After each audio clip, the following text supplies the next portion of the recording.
For our double kettlebell clean and jerk, another really awesome total body movement, we're going to utilize the same techniques that we used for the single arm clean and jerk. So that being said, our rack position is going to be a little bit different as we're holding 2 bells now as opposed to just 1. So again, you can utilize either a hinge-based clean or a pendulum-based clean, depending on your goals and what your preference is. So using your clean, you're going to bring the kettlebells up into rack position. Now in rack here, you have a couple options. You can keep the bell handles slightly spaced apart. This is going to be a little bit more challenging on the upper body.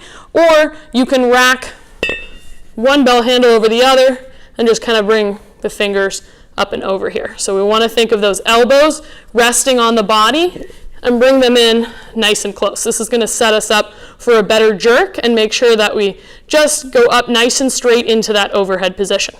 So once you've got your clean, then you're going to go up into your jerk, utilizing those legs to drive the bells up and overhead. So demonstrate a few full repetitions here of the clean and jerk.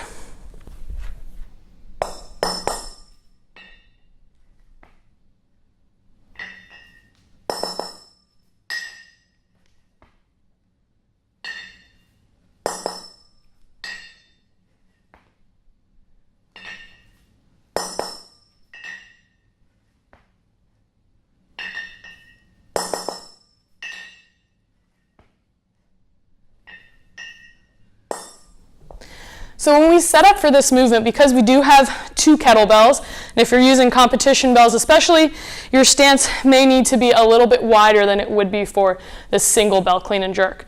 So when the bells are set right next to each other, that's going to help us determine the width. We're just going to be slightly wider than those 2 bells so that we have enough space for the bells to come between the legs. You can also think about, as the bells come through, slightly pushing those knees out to make sure that there's enough space for the bells to easily slide through into the backswing.